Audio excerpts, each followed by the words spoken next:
Vamos a concluir las prácticas de laboratorio de inmunología con la práctica 8, que corresponde a pruebas cruzadas. El objetivo de la práctica es que el alumno conozca la importancia de la presencia de anticuerpos y antígenos asociados al grupo sanguíneo, que pueden ser detectados en el laboratorio para evitar una transfusión incompatible. Recuerdan que en el reporte pasado les pedí que investigaran los componentes en los que se podía fraccionar la sangre para su transfusión. Entonces tenemos que son 3: eritrocitos, plasma y plaquetas. ¿Ok? Entonces a partir de eso vamos a realizar nuestra práctica. Pero ¿cuándo se realiza entonces una transfusión sanguínea? Esto puede deberse a que haya una disminución o pérdida de la sangre. Eso va a ver afectados los niveles de hemoglobina, de plasma, de plaquetas y de leucocitos. Específicamente en la práctica vamos a hablar sobre los 3 primeros y es lo que vamos a revisar. Solo haré una acotación diciendo que en los niveles de leucocitos pueden deberse a neutropenias o por mala función y son aplicadas estas transfusiones a personas con infecciones recurrentes o con deficiencias. Comenzaremos con el concentrado eritrocitario, el cual es utilizado para pacientes con anemias, con sangrados agudos y hemorragias de urgencias donde la pérdida del volumen sanguíneo es del 30%. El plasma fresco congelado es utilizado en pacientes con enfermedad hepática con alteraciones de la coagulación, de acuerdo al INR del paciente. Esto significa que el paciente perdió factores de la coagulación y son repuestos con el plasma que se transfunde.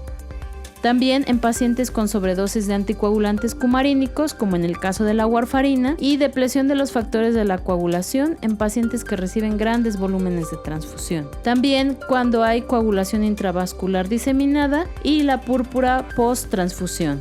Las plaquetas también pueden ser transfundidas en casos de que haya conteos bajos de plaquetas, ya sea porque hay una mala función, una baja producción o porque estas se están perdiendo por alguna causa.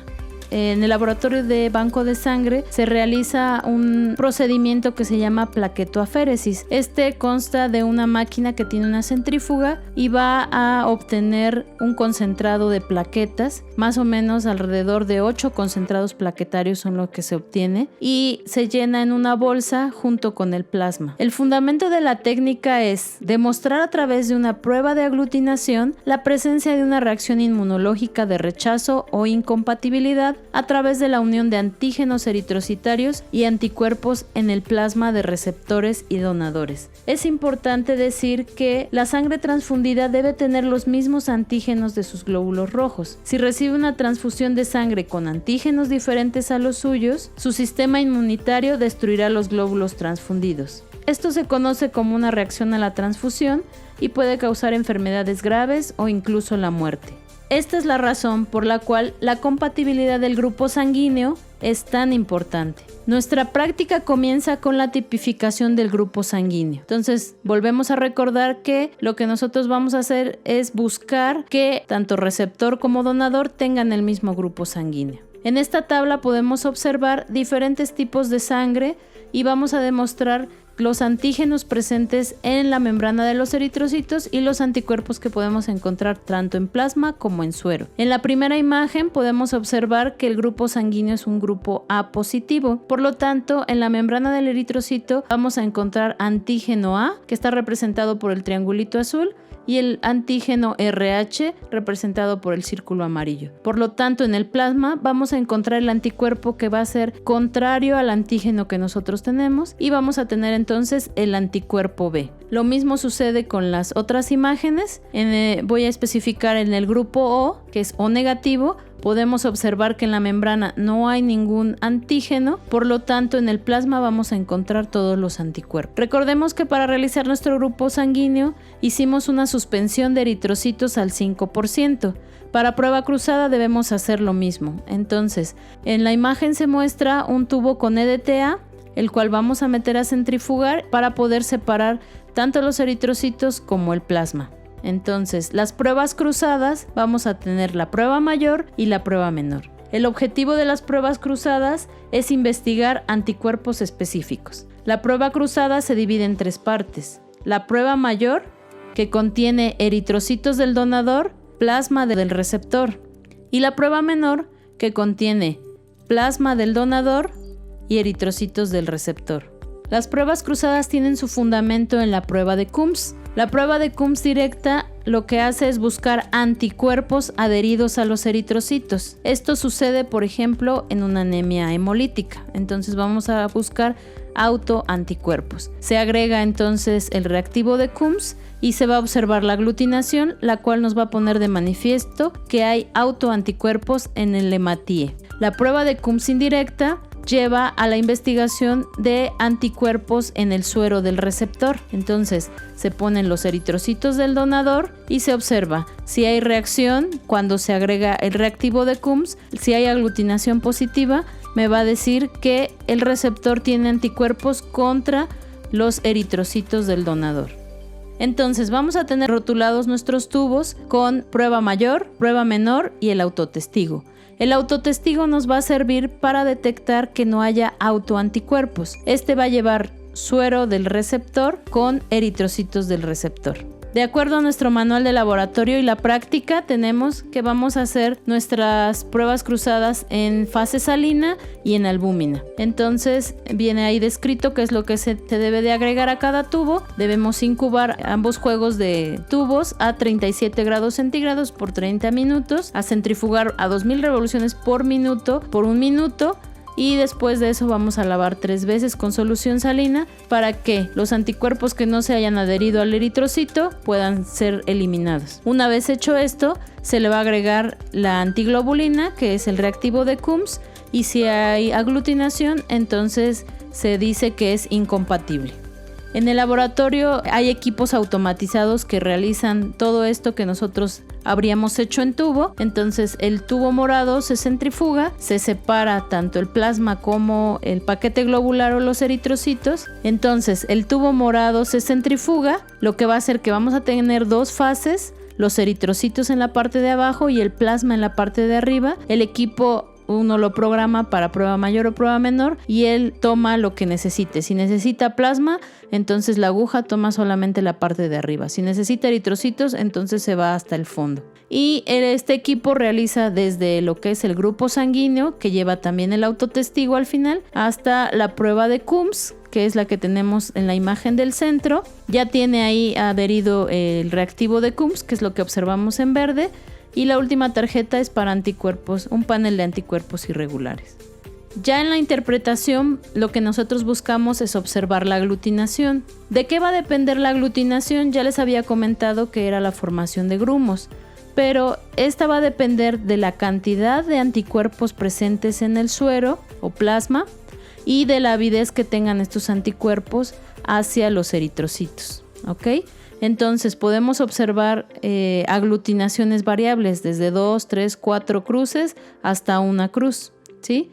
En las tarjetas lo que vamos a observar igual es en el primer tubo de la tarjeta podemos observar que la aglutinación se ve bonita en el centro, pero en las siguientes podemos observar que se va difuminando a lo largo del gel, pero aún así es positiva. Ya en el equipo nos muestra estas imágenes, los tubos de la prueba cruzada, la primera en blanco y negro y la segunda color. Aquí podemos observar que todos los eritrocitos se fueron al fondo, por lo tanto es una prueba negativa. En la siguiente imagen podemos observar que hay grumos a través de todo el gel. Esto me da la idea de que es una prueba positiva. Ok, entonces, ¿cuál es la importancia de hacer estas pruebas? Pues ver si se puede hacer donación, ya sea de concentrado eritrocitario o de plasma. En nuestra tabla tenemos un ejemplo de un donador que es del grupo A positivo y un receptor que es del grupo B negativo. En las imágenes de arriba podemos observar que el donador va a tener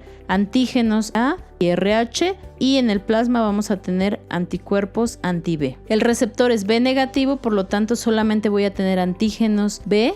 En el plasma voy a obtener anticuerpos anti-A y anti-RH. Vamos a hacer el análisis entonces de nuestras pruebas.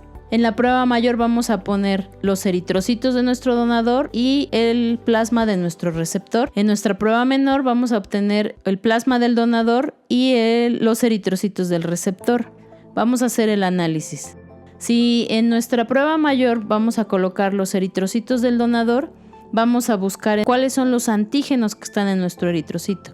Por lo tanto, observamos la imagen de arriba y tenemos al antígeno A y al antígeno RH. Ahora, nuestro receptor es B negativo y de este vamos a tomar el plasma. Por lo tanto, hay que buscar cuáles son los anticuerpos que tenemos en nuestro plasma para B negativo. Y tenemos al anti-A y al anti-RH. En este podemos observar que tenemos eritrocitos con antígeno A y nuestro receptor tiene anticuerpos anti-A, por lo tanto va a haber una reacción y va a haber aglutinación que en in vivo se traduce en hemólisis. En nuestra prueba menor podemos observar que en el suero de nuestro donador vamos a tener anticuerpos anti-B y en los eritrocitos de nuestro receptor vamos a tener antígenos B. En este también hay una reacción antígeno-anticuerpo, por lo tanto nuestras pruebas mayor y menor se consideran positivas y entonces esto significa que va a haber hemólisis, por lo tanto no podemos donar ni concentrado eritrocitario ni plasma. Otro ejemplo, cuando tenemos dos pacientes con el mismo grupo sanguíneo, podemos observar que en nuestra prueba mayor vamos a obtener de los eritrocitos antígeno B y antígeno RH y en nuestro receptor vamos a tener anticuerpos anti-A. Aquí no hay nada que reaccione, por lo tanto la prueba es negativa. En la prueba menor vamos a tener entonces el suero de nuestro donador, por lo tanto vamos a tener anticuerpos anti-A y los eritrocitos de nuestro receptor van a tener antígenos B y antígeno RH. Como se puede observar, tampoco hay reacción antígeno-anticuerpo, por lo tanto nuestras pruebas mayor y menor son negativas. Esto significa que cuando son del mismo grupo sanguíneo son compatibles y puede donar tanto concentrado eritrocitario como plasma.